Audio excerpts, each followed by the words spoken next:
presidente. En otro tema, ayer la Suprema Corte de Justicia señaló que estoy buscando la información, que la Comisión Federal de Electricidad, que la ley que se estableció para que la Comisión Federal de Electricidad pudiera tener preponderancia por ser una empresa del Estado, era, los amparos los ganó y dijo que la Comisión Federal de Electricidad no podía seguir con esa preponderancia. ¿Cuál es su opinión respecto a esta decisión de la Suprema Corte de Justicia?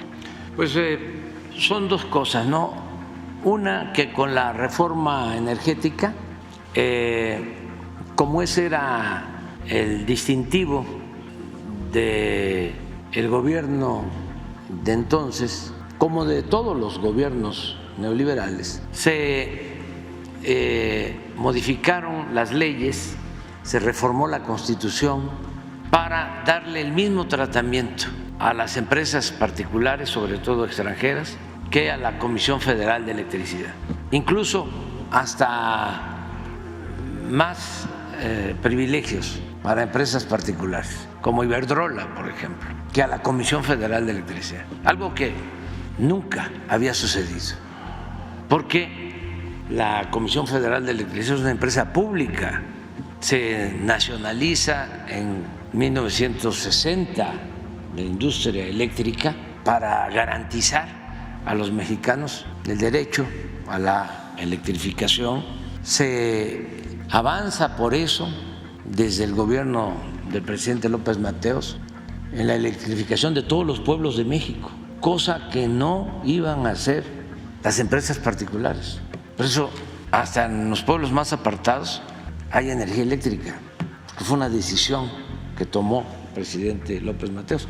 Hay hasta una carta que aquí leemos periódicamente de esa decisión histórica, como lo fue la expropiación petrolera en 1938. Entonces, se recupera el petróleo y se recupera la industria eléctrica. Y en el periodo neoliberal se apuesta de nuevo a la privatización, a la entrega del petróleo y a la entrega de la industria eléctrica. Entonces, se hacen esas reformas. Por eso se afecta a la Comisión Federal de Electricidad. El propósito era acabar con la Comisión Federal de Electricidad y dejar todo el mercado de la industria eléctrica a particulares. Si nosotros no hubiésemos llegado por voluntad del pueblo de México, la participación de la Comisión Federal de Electricidad fuese del 10, del 15% de toda la producción de energía eléctrica en el país. Ahora, con muchos esfuerzos, vamos a dejar a la Comisión Federal de Electricidad con un 54% del mercado y atendiendo sobre todo a los consumidores domésticos, a las viviendas, donde se otorgan subsidios. Por eso no ha aumentado el precio de la energía eléctrica en términos reales. Nada que ver con España, con Estados Unidos, con otros países en donde está privatizada la industria eléctrica. Pero estamos desde hace tiempo remando contracorriente. Primero por esta legislación que considera monopolio a la Comisión Federal de Electricidad y luego entonces le ha dado legalmente todo el respaldo a las empresas particulares extranjeras con las que han hecho negocios jugosos los políticos corruptos de México. Ya hemos hablado mucho de esto, de cómo Iberdrola se llevó de consejero al expresidente Felipe Calderón, una empresa española que fue impulsada y se convirtió en un monopolio privado en México y llegó al descaro de contratar como empleado al expresidente de México, al que ostentaba la presidencia en el país. Entonces, eso por un lado. Por otro lado, el Poder judicial entregado completamente a estos intereses particulares. Entonces, cada vez que hay una iniciativa para poner por delante el interés público y no permitir que predomine el lucro, cada vez que se busca proteger al pueblo, defender al pueblo, defender la economía popular en contra de estos ambiciosos, tienen de su parte al Poder Judicial. Y ayer lo que hicieron fue que echaron abajo la ley eléctrica que se propuso para darle más importancia por lo que representa la Comisión Federal de Electricidad, y resuelven amparos a favor de empresas particulares extranjeras. Además, 4 ministros, y 2 a favor y 2 en contra, o sea, un empate. Pero como uno de estos ministros conservadores, empleados de la oligarquía, argumenta, recurre a una facultad o a una norma que, como él es el presidente del grupo, de la sala, él tiene voto de calidad. Entonces, aunque son 2 votos, deciden que no hay empate, que se anula la ley eléctrica. Así, de ese tipo, claro, se va a impugnar, pero esto demuestra el entreguismo que existe en el Poder Judicial, y por eso urge reformar el Poder Judicial, que sea el pueblo el que elija a los jueces, a los magistrados, a los ministros, y se va a tener esa oportunidad porque vienen elecciones para reformar el Poder Judicial y que ese poder esté al servicio del pueblo, no al servicio de un grupo minoritario, al servicio de una oligarquía, de una minoría rapaz. Entonces, eso es lo que sucedió ayer. Nosotros también ya estamos considerando el que voy a enviar en el paquete del día 5, pues una modificación a la Constitución para dejar la Constitución como estaba antes de la llamada reforma energética, dejarla como la dejó el presidente López Mateos, porque si no, imagínense cómo vamos a aceptar el predominio del poder particular por encima del poder público. Entonces, qué bien que me preguntas sobre eso. Hubieron 2 cosas ayer, esa fue una, y la otra es que ya dejaron en libertad al abogado Collado, al abogado de Salinas de Gortari, los jueces también, 10 diarios, es una tras otra.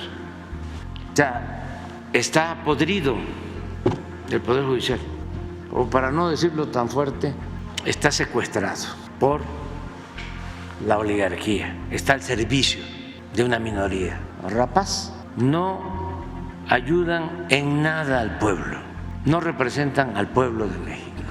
Entonces necesita una reforma.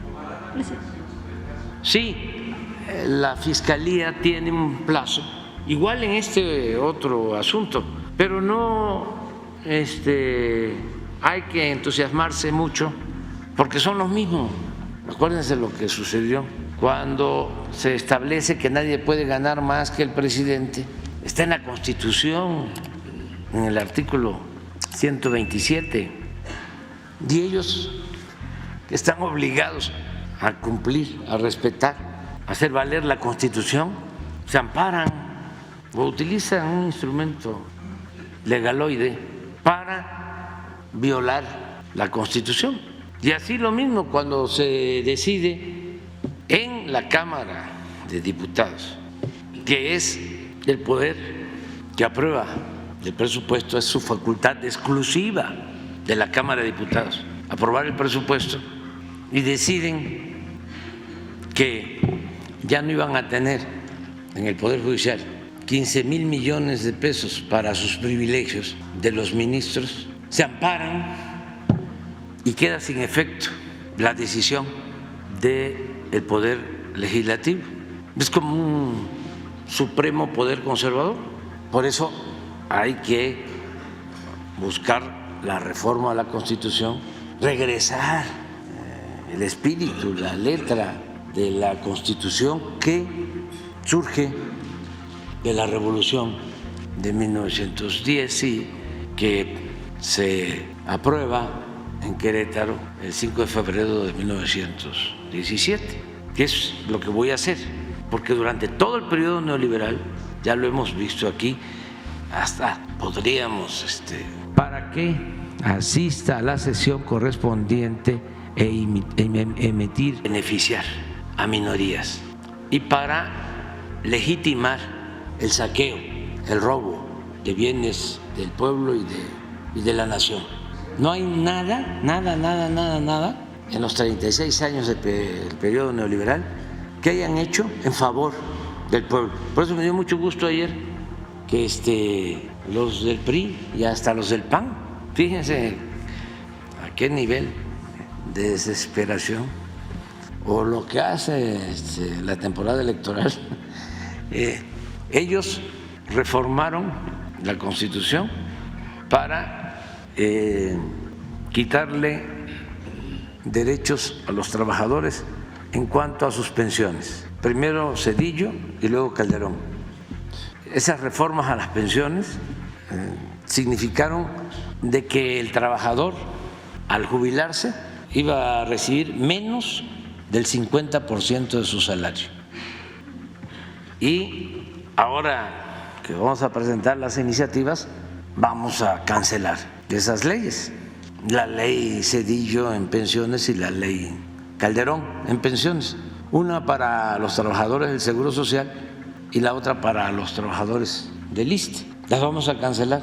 Entonces planteo de que viene una reforma a las pensiones y me dio mucho gusto porque ayer dice el dirigente del PRI que van a apoyar la reforma y luego me entero que también la candidata del bloque conservador dice que van a apoyar la reforma. Qué bueno, ¿no? Lo celebro.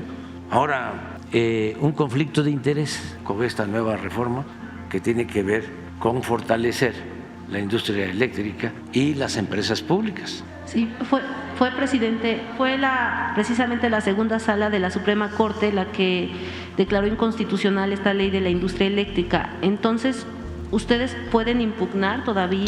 Sí hay. ¿Qué es lo que se puede hacer, va a seguir? Se puede hacer, se va a lograr. Hay un término ahí mismo. El problema es ese, que son juez y parte. Mande. No se puede acudir. Incluso hoy en la mañana me mandó el licenciado Bartlett un planteamiento, a ver si tienes ahí el texto, acerca de eso. Él plantea de que no es posible si hay un empate. Imagínense, 2 ministros borran, desconocen, cancelan una ley.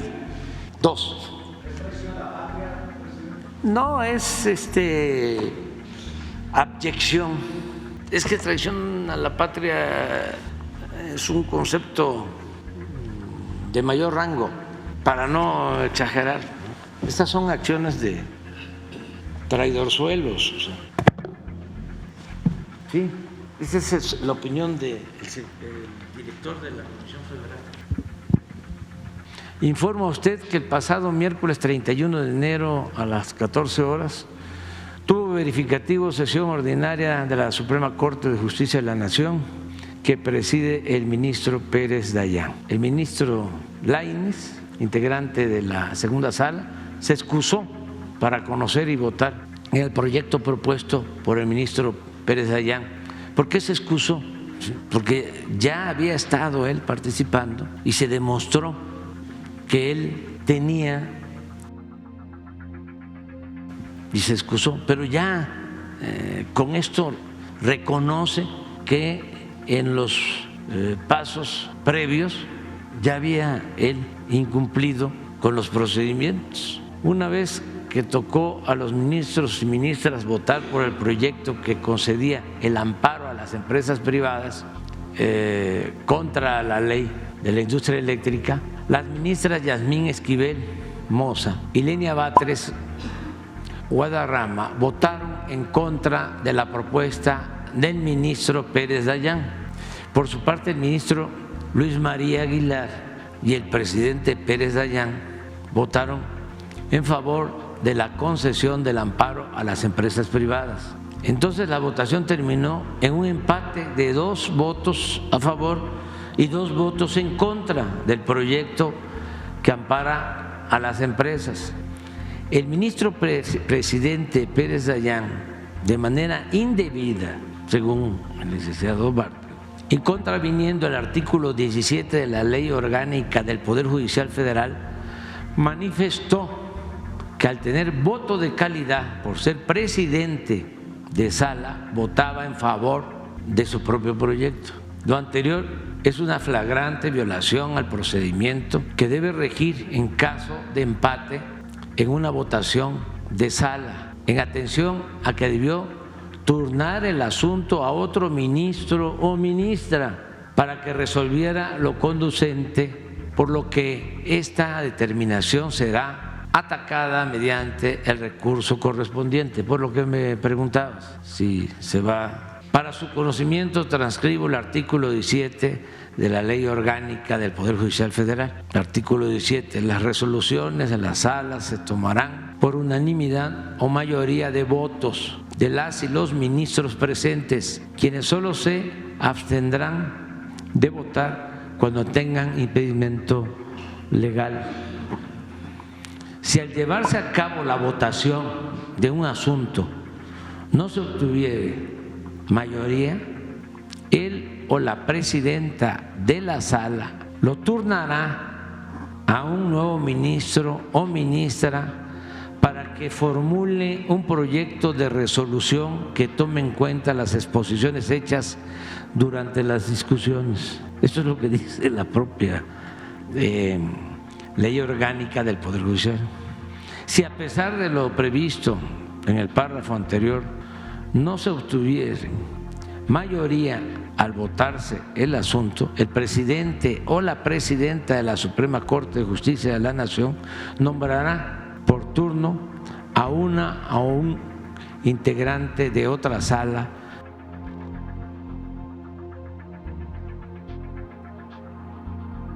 e emitir su voto cuando la intervención de dicho ministro o ministra tampoco hubiese mayoría. El presidente o presidenta de la sala tendrán voto de calidad. O sea, sí, pero cuando se termine el proceso, con lo acontecido queda en evidencia que el ministro presidente Pérez Dayán se atribuyó un voto de calidad que no tenía y se omitió el mandato de la ley para transferir su proyecto de sentencia a un ministro diferente. Está claro, pero es que el licenciado Bartlett pues, es abogado y está pensando que otro ministro va a resolver de otra manera. No, casi todos están confabulados. Entonces, por eso hace falta la reforma. Pero es muy claro cómo violan sus propios procedimientos. Entonces, qué bien que me preguntaste sobre esto. Y bueno, el resumen, la conclusión es que hay que reformar el Poder Judicial y también buscar regresar el espíritu y la letra de la Constitución que se aprobó en el 17 y se fue reformando cuando todavía no dominaba por entero la oligarquía y modificaron la Constitución de acuerdo a sus necesidades. Entonces eso es lo que pienso que se debe hacer. Presidente, y finalmente sobre esta ley de revocación de mandato, hay todavía 18 entidades en el país, un poco más de la mitad. En Puebla, el gobernador Sergio Salomón Céspedes y el Congreso dijeron que iban a apurarse a aprobar esta ley de revocación de mandato porque es una ley que ayuda a la ciudadanía. Pero ¿cuál es el llamado para todas las entidades que faltan? Porque hay varias entidades que faltan de tener esta ley de revocación de mandato, y que también usted comentó que iba a bajar el porcentaje para la participación ciudadana. ¿Cuál sería el llamado a los estados? Pues ya se está haciendo, ya en todos los casos, incluso en la iniciativa, en una de las iniciativas del día 5, ya se incluye bajar el porcentaje para que la consulta sea vinculatoria, que no se requiera el 40% de participación de los ciudadanos, sino el 30%, y poder hacer la revocación del mandato en la elección intermedia, también para que no haya gastos extras, sino que si se trata de un periodo de 6 años, en la elección intermedia se le pregunta a la gente: ¿quieres que continúe la autoridad de que se trate o que haya cambio? Porque eso es la democracia participativa. El pueblo pone, el pueblo quita, el pueblo es soberano.